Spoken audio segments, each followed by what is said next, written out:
melahirkan anak yang diberi nama Ishak yang kelak menjadi nabi juga.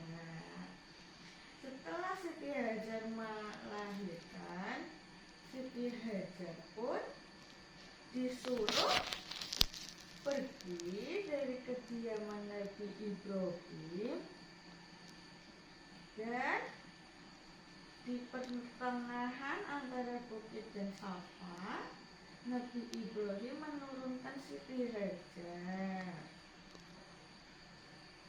Di tempat yang gersang tanpa air, Nabi Ismail menangis meminta air untuk minum. Karena Siti Hajar tidak bisa menyusui Nabi Ismail, akhirnya Siti Hajar berlari dari Safa ke Marwah sebanyak 7 kali.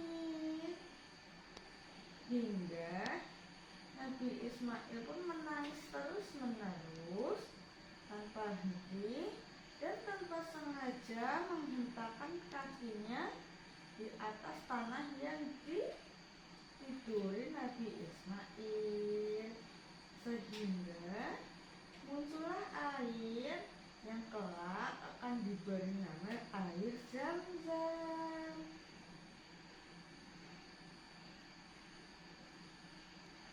Beberapa tahun kemudian, Nabi Ibrahim bermimpi untuk menyembelih Nabi Ismail. Kenapa harus direkam?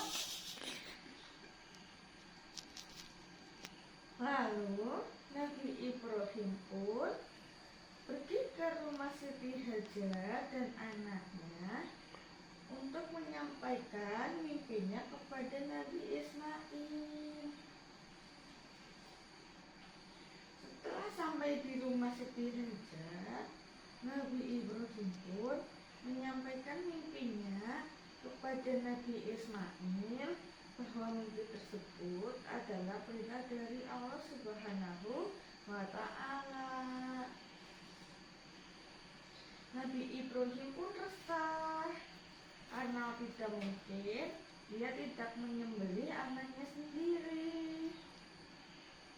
Tapi Nabi Ismail mengatakan kepada Nabi Ibrahim, "Wahai ayahku, jika itu perintah dari Tuhan, maka lakukanlah, aku siap untuk menjalaninya."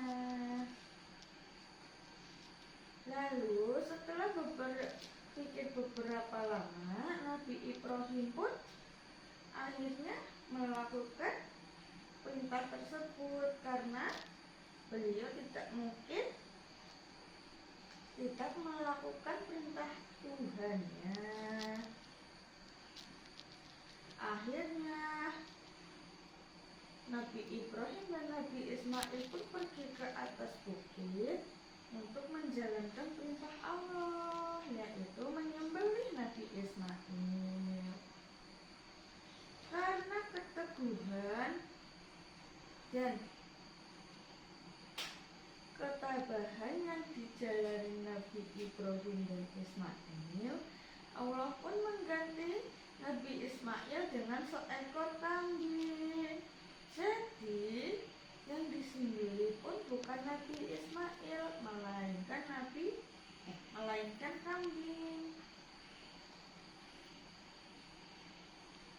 Dan sampai saat ini pun dijadikan hari besar untuk umat Islam, yaitu Hari Raya Idul Adha.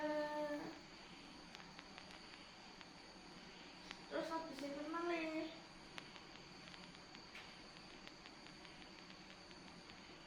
Habis itu ya, sebenarnya masih panjang cerita Nabi Ismail, sampai akhirnya Nabi Ismail yang membantu Nabi Ibrahim membuat Ka'bah. Cerita Nabi Sinten ya. Nah, cerita Nabi Ayub. Nabi Ayub alaihi salam itu memiliki banyak anak dan seorang istri bernama Rahmat.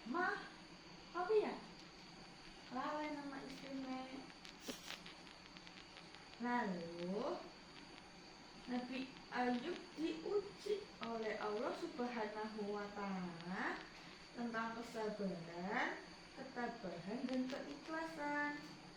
Karena pada saat itu beliau itu sangat makmur, memiliki banyak anak, keluarganya berhidup kecukupan, dan ujian itu pun datang bertubi-tubi, dari anaknya yang selalu meninggal, hartanya yang hilang, rumahnya yang hilang, sampai akhirnya Nabi Ayub pun menjadi miskin.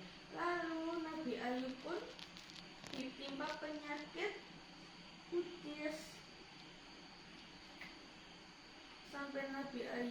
sampai istrinya pun rela memotong rambutnya agar bisa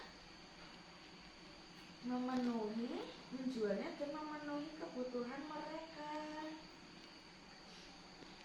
Mengetahui istrinya memotong rambutnya, padahal Nabi Ayub sangat menyukai rambut tersebut, Nabi Ayub pun bersumpah jika dia sembuh dari penyakitnya, maka dia akan memukul istrinya sebanyak 100 kali. Dan tibalah saat Nabi Ayub sembuh, ditolong Allah Subhanahu wa Ta'ala, disuruh mandi dengan air. Akhirnya Nabi Ayub pun sembuh dari penyakit kutis. Dan akhirnya Nabi Ayub pun menjalankan sumpahnya tersebut.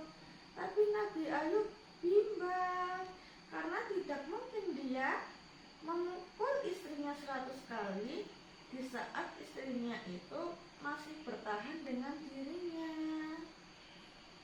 Akhirnya Allah pun memerintahkan Nabi Ayub untuk memukul istrinya dengan menyatukan 100 rotan dan memukulnya 1 kali saja kepada istrinya. Dan akhirnya Nabi Ayub pun memukul istrinya dengan 1 kali. Dan beberapa tahun kemudian hidup Nabi Ayub pun kembali bahagia karena hadirnya seorang anak, harta yang berkecukupan, sehingga cerita ini pun memberi hikmah bahwa kita harus selalu bersyukur, tabah, ikhlas, sabar atas semua ujian yang diberikan oleh Allah Subhanahu wa Ta'ala kepada kita. Kalau satu video